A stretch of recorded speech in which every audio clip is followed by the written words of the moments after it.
Donc, nous sommes en train de parler d'un point très important. Il s'agit des croyants qui ne se sont pas libérés de la tradition.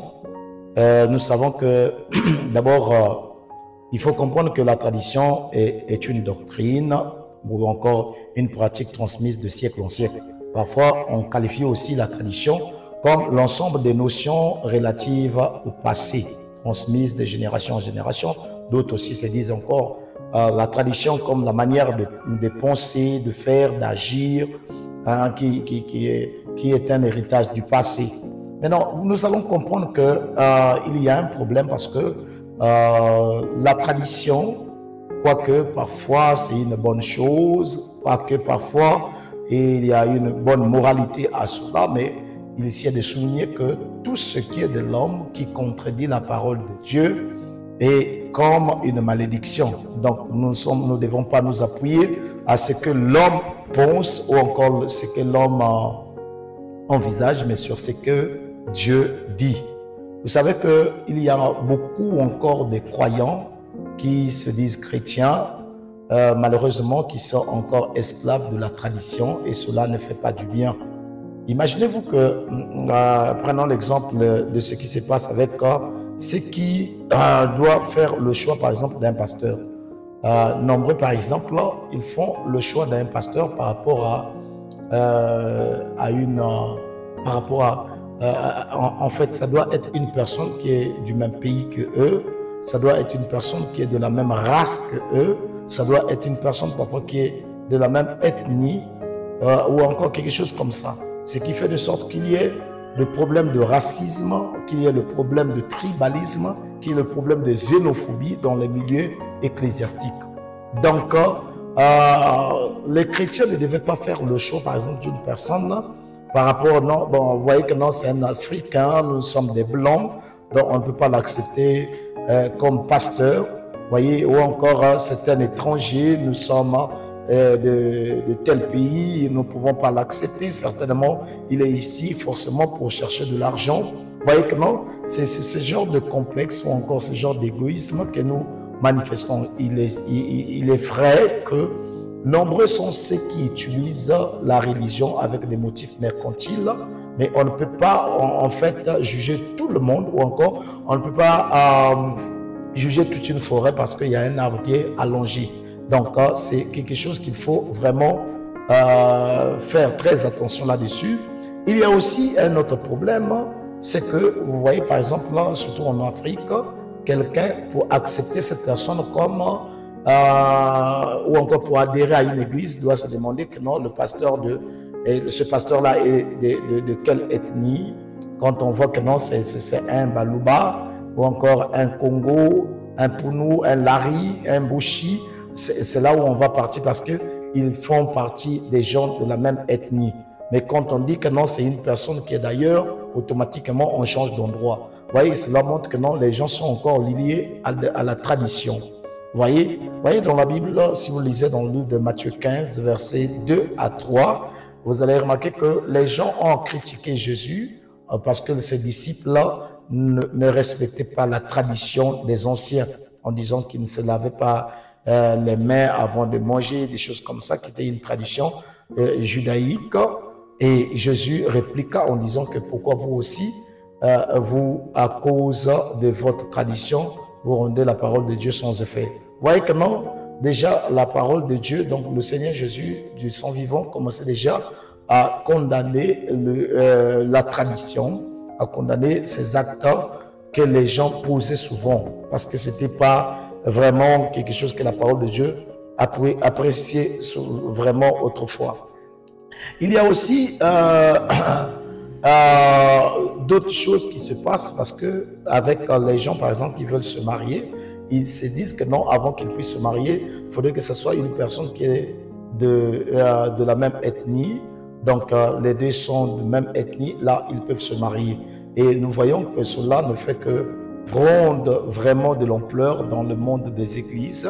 Or que les chrétiens, ça ne devait pas être comme cela, quel que soit l'endroit où vous venez, quelle que soit votre ethnie, mais on devait se marier par rapport à l'amour qu'on a envers la personne. Donc, par rapport à la révélation, c'est par rapport à cela qu'on devait se marier et non par rapport à l'ethnie de la personne.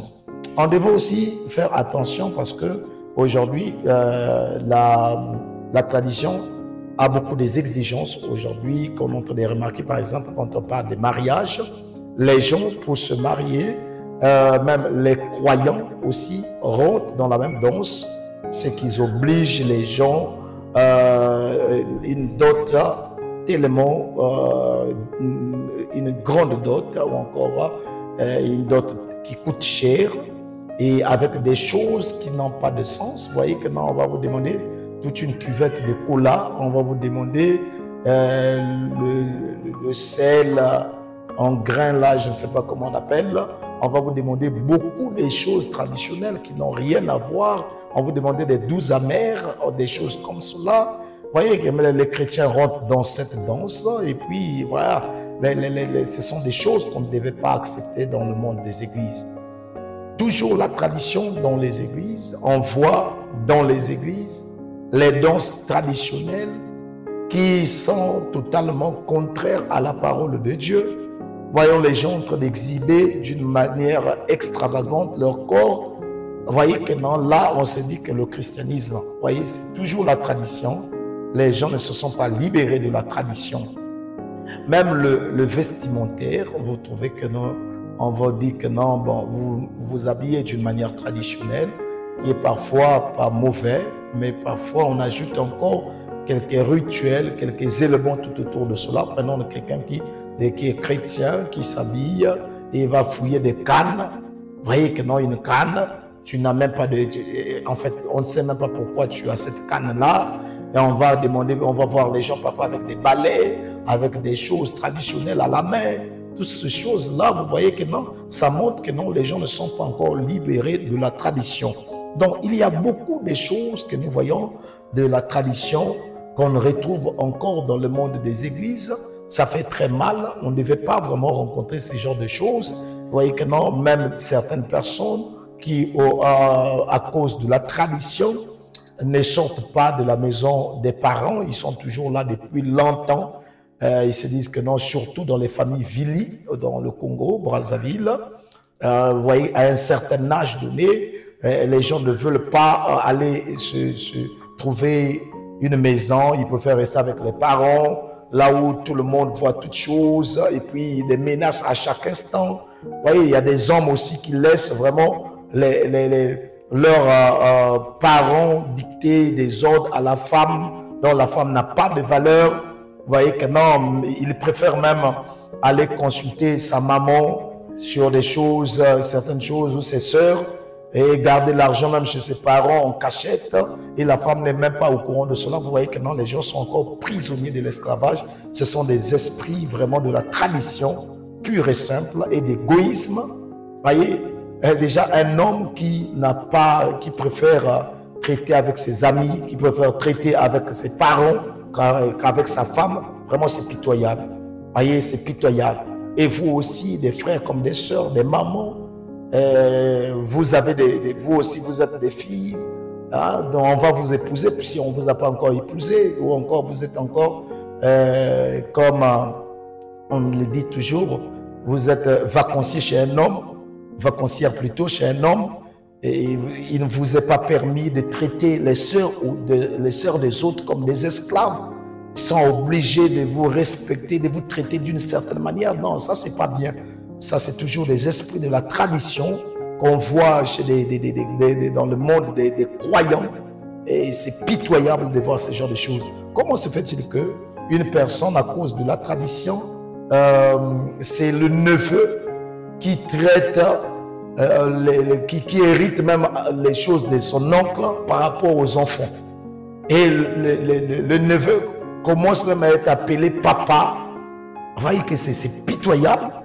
Le neveu et tes enfants, ce sont des frères, ce sont des cousins, tout cela. En réalité, les enfants de ma soeur, ce sont mes enfants. Hein? Donc les enfants de mon frère, ce sont mes enfants, mais ils ne sont pas mes frères.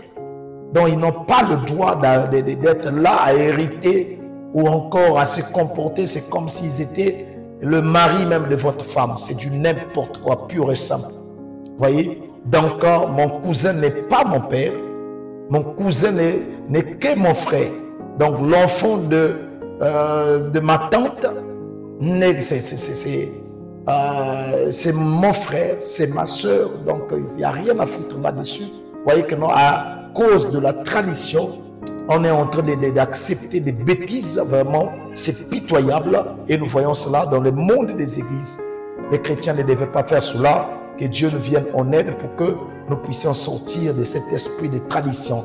Il est vrai que parfois, il y a certaines choses dans la tradition qui est bonne, notamment ceux qui disent que non, bon, la femme ne devait pas faire une mauvaise vie, la femme ne devait pas faire ceci, l'homme ne devait pas... Il y a beaucoup de choses bonnes, mais quand ça vient pour contredire la parole de Dieu ou encore à s'opposer à la parole de Dieu, cela n'est pas bon. Nous devons être libérés de cela. Que Dieu nous vienne en aide, qu'il nous libère de toute cette tradition qui s'oppose à la parole de Dieu. Ça devient démoniaque. Que Dieu vienne en aide. Soyez dans la paix du Seigneur.